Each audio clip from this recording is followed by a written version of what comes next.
Antes de fazermos um breve comentário da liturgia de hoje, dessa missa, que são leituras tão bonitas, gostaria de fazer um breve comentário sobre esse lugar sagrado, já que existem entre nós, temos tantos turistas que talvez estejam vindo pela primeira vez. Esta montanha foi esculpida pelas mãos de Deus e preparada e reservada para Ele dar de presente para aquela a qual Ele também escolheu para ser a mãe do seu filho e mãe da igreja. Então, esse lugar é um lugar especial, porque aqui Nossa Senhora, pela vontade de Deus, fez a sua morada. E é um lugar de encontro dela com os seus filhos e as suas filhas. E é um lugar que foi reservado para todos, sem distinção, assim como é a casa de todas as mães. Então, neste lugar são acolhidos aqueles que têm fé, que têm uma certa sensibilidade e que vivem esta fé, e também para aqueles que são filhos dela, que não acreditam nada, não têm fé, não acreditam em nada, acham que a passagem por esse mundo é apenas um momento, morreu, acabou, passou tudo. Então, esse lugar é um lugar pensado para todos. E quem aqui sobe, crentes ou não crentes, ao se deparar, primeiramente, aqueles que não creem, ao se deparar aqui em cima com as três belezas naturais criadas por Deus, que são o mar, a floresta que nos cerca, que é um pequeno pedaço da Mata Atlântica, e esse belíssimo conjunto de montanhas, não tem como não admirar e não ficar estarrecido com esta beleza natural que aqui está. E, obviamente, ao contemplar isso, surge uma pergunta. Da onde veio tudo isso? É a pergunta. A segunda pergunta, que é a continuidade desta, é: quem mantém tudo isto? Porque ao olharmos daqui de cima a criação lá embaixo, nós vamos perceber que esta criação ela vive de uma forma harmoniosa. E depois também surge dessa admiração, dessa pequena reflexão, surge também um certo sentimento assim de inferioridade, porque esta criação não depende de nós. Ela não foi criada e não é cuidada por mãos humanas. Tem algo maior, superior, por primeiro, que criou e que mantém tudo isso. E essas pessoas que não creem, ao descer essa montanha sagrada, obviamente descerão impactadas com esta experiência de Deus na sua criação. Depois tem um outro aspecto também dentro da criação aqui, que são essa floresta com seus animais que estão presentes nela.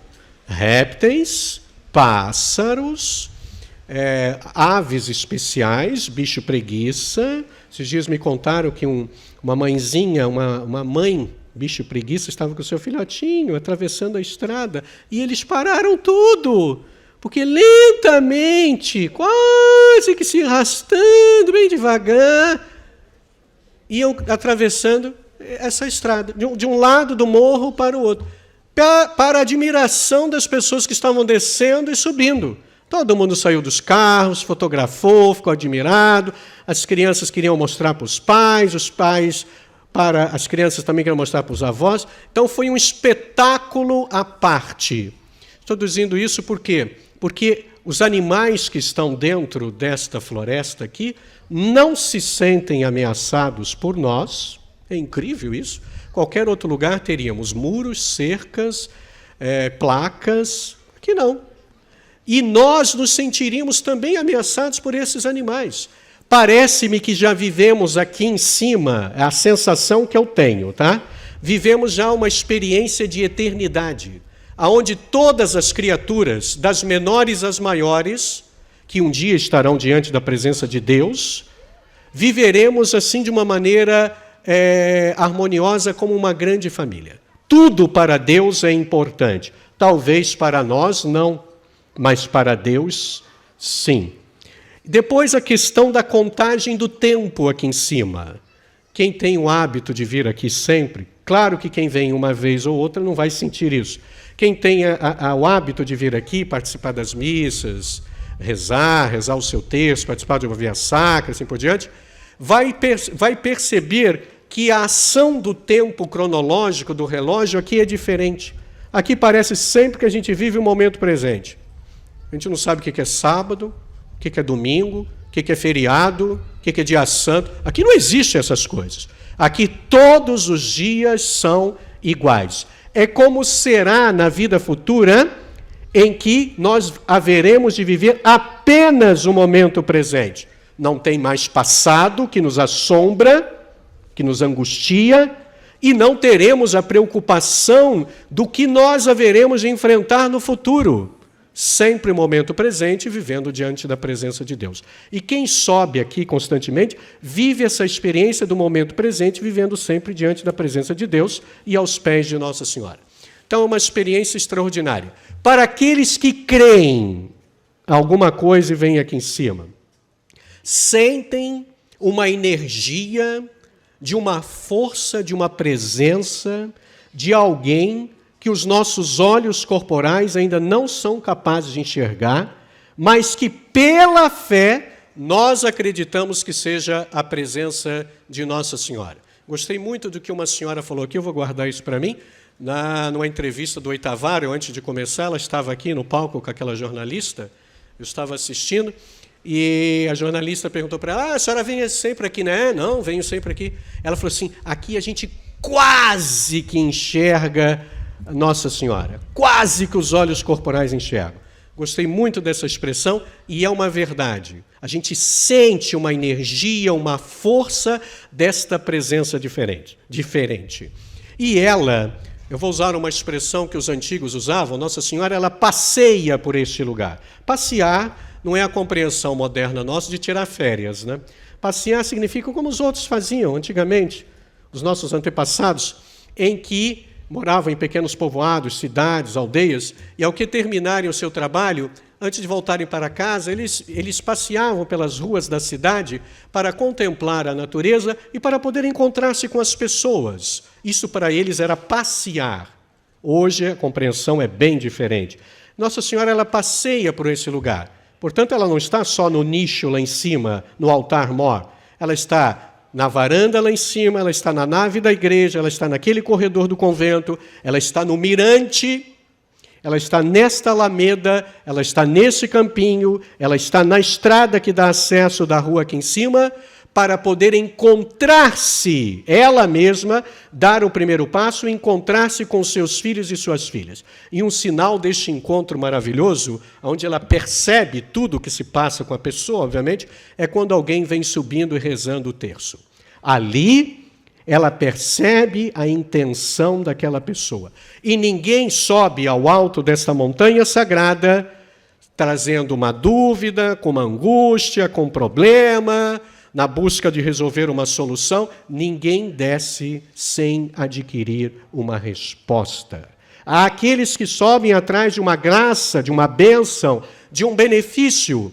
Talvez não venha encontrar a solução na hora, mas depois deste encontro com ela aqui em cima, a pessoa mais cedo ou mais tarde voltará para agradecer a graça ou esta bênção alcançada. Quantas pessoas a gente não encontra que vêm até a nós, depois da missa ou no pátio lá em cima, chorando, mas não chorando de tristeza, chorando de alegria por uma graça alcançada pela intercessão desta mãe tão bondosa. Então eu acho que realmente esta montanha, este lugar, é um lugar especial, porque ela aqui realmente se faz presente como lugar de encontro dela com os seus filhos e as suas filhas. Então, para ela, todos são importantes. Crentes ou não crentes, acreditando ou não, aqueles que têm fé, tudo para ela é importante. É um encontro do céu, da realidade celeste,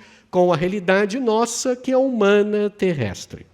Tendo dito isso, na primeira leitura, me permitam brevemente, Moisés, que é uma figura importantíssima para a história da salvação judaica, ele que foi criado dentro do palácio do faraó, como possível herdeiro do seu avô, foi criado pela filha do faraó, e o faraó, além de rei, para os egípcios, ele também era tido como um deus. Então, vocês imaginam, alguém que é rei, que está acima das outras pessoas e que ainda é adorada pelo seu povo como se fosse um deus. Diz uma tradição judaica que Moisés, ainda bebê, com uns 3 anos de idade, no colo do seu avô brincando, ele tira a coroa da cabeça do seu avô e coloca na sua própria cabeça, como criança. Isso para demarcar e mostrar o desejo já da criança também de ser rei e querer ser Deus também. Muito interessante. Que tentação maravilhosa, hein? Quem de nós não gostaria de ser rei, rainha e sermos adorados como se fôssemos deuses, ou Deus, ou uma deusa? Todos gostaríamos de viver essa experiência. Mas, de repente, vem o faraó, é escolhido o seu outro irmão, o irmão legítimo da princesa. E ele fica nesta frustração de não poder viver essa experiência de desejo humano. Deus se manifesta a ele, vem até ele, hoje naquela sarça ardente, a partir desta experiência de frustração. E Deus se manifesta a ele, assim, de uma maneira muito interessante, como um fogo que não consegue consumir aquela sarça. É um Deus que não tem nome, que não tem rosto e que se apresenta apenas dizendo que ele é o Deus dos pais dele, do seu antepassado, de Abraão, de Isaac e de Jacó. Ou seja, Deus está dizendo, olha, a sua origem não é egípcia, a sua origem é hebraica. Você tem origem, você é descendente de Abraão. É muito interessante isso. E Deus vai, a partir desta frustração dele, de não poder ser rei, não Deus, e Deus vai ali se manifestar. E Deus faz um pedido a ele. Interessante que os pedidos que Deus nos faz são sempre difíceis de serem cumpridos, né? São coisas grandes. Como ele vai dizer para Moisés, vai até o faraó e diga para ele que eu estou mandando ele libertar o povo hebreu da escravidão. E Moisés vai dizer, mas como é que eu vou fazer isso? Ele é rei, ele é um Deus para eles. Não é que eu vou dizer isso para eles. Não, vá, porque eu estarei com você. Muito interessante esta frase dita, apresentada por Deus. Quando Deus nos pede algo grande, importante, nós não precisamos temer, porque Ele está conosco e vai criar as condições necessárias para que nós possamos bem cumprir aquela que é a sua vontade. Muito interessante notar isso. E para terminar o Evangelho, onde Jesus nos surpreende de uma forma assim maravilhosa, se para Moisés Deus não disse o nome dele, não disse qual é a sua origem, não mostrou o rosto dele, em Jesus nós descobrimos o rosto de Deus, que está presente em Jesus, que é carne da nossa carne, sangue do nosso sangue e ossos dos nossos ossos. Ali está o Deus que nós procurávamos saber qual é o rosto. Depois, Jesus nos ensina no Evangelho de hoje a nos dirigirmos a Deus chamando pelo nome, que não é um substantivo próprio. Amanhã, na primeira leitura, Deus vai dizer, Moisés vai perguntar para ele amanhã, quem eu devo anunciar? Diga o que o eu sou está mandando. Ora, o eu sou não é nome de ninguém, eu sou. Agora, no Evangelho de hoje, Jesus nos fala como nós devemos chamar esse Deus. Devemos chamá-lo pelo título de Pai. Por quê? Primeiro, porque Ele é o princípio e a fonte da nossa existência, que não são os nossos pais carnais. Nós viemos a este mundo porque Deus quis, Deus desejou e Deus assim permitiu. Se nós quisermos usar de uma linguagem romântica, que é até bonito, nós podemos dizer que Deus nos amou por primeiro. O amor dele vem primeiro por nós do que nós para com ele. E depois a experiência de pai que todos nós fazemos nesta vida, vamos usar aqui o plural, é claro, os pais. Eu não sei se vocês sabem, mas o primeiro amor da nossa vida, quando nós nascemos, são os pais. São os nossos pais, é nosso papai e nossa mamãe, nosso primeiro amor. O primeiro nome que nós aprendemos a pronunciar ou a balbuciar é mamãe. Primeiro nome que todo mundo aprende a falar, mamãe. O segundo nome que nós aprendemos a balbuciar é o nome papai. Sempre no diminutivo, tem esse toque infantil, carinhoso. O primeiro cheiro que nós somos capazes de identificar entre tantos cheiros que existem é o cheiro da mamãe. O primeiro som que nós somos capazes de guardar entre tantos sons que nos cercam, como somos bebês, é o som da voz da mamãe e do papai, e que nos marcarão para sempre, mesmo na vida adulta. Ontem eu estava conversando, uma senhora veio conversar comigo, a filha dela já tem uma idade adulta, inteligente, formada, culta, mas a filha é muito agressiva com ela. Ela falou, ai, Frei, eu não sei o que eu estou, não sei o que eu fiz de errado, ela é tão agressiva. Falei, ame-a. Ah, mas eu a amo. Já disse isso para ela? Aí ficou meio aquele silêncio, assim, meio de pensando. Falei, use uma frase para com ela, mesmo que a senhora não tenha feito isso na infância, use agora, porque isso vai ter um efeito positivo na cabeça dela maravilhosa. Ela falou, qual é? Falei, diga para ela, quando ela tiver uma iniciativa interessante, por menor que seja, diga, mamãe está orgulhosa de você. Gente, vocês não têm ideia do poder destas palavras ditas por uma mãe ou por um pai. Papai está orgulhoso de você. Mamãe está orgulhosa de você. Falei para ela, use destas palavras que a senhora vai ver. A agressividade dela é um pedido desesperado por amor. E a senhora não consegue perceber isso. Pare de brigar, pare de gritar, pare de chamar disso, daquilo, outro, aquilo.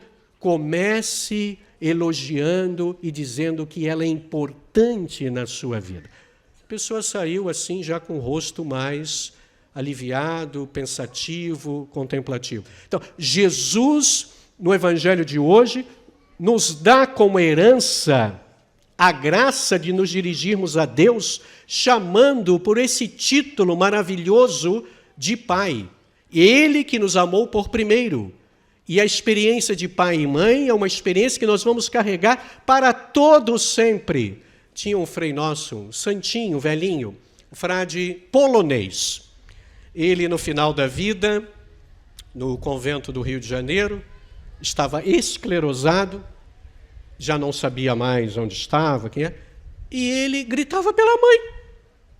Eu quero a minha mãe, eu quero a minha mãe, eu quero a minha mãe. Quer dizer, pode-se acabar com, podemos envelhecer, adoecer, pode-se acabar as nossas memórias, mas aquela profunda, que é a raiz, que é o primeiro amor da nossa vida, essa jamais será apagada, nem pelo tempo, nem pela doença.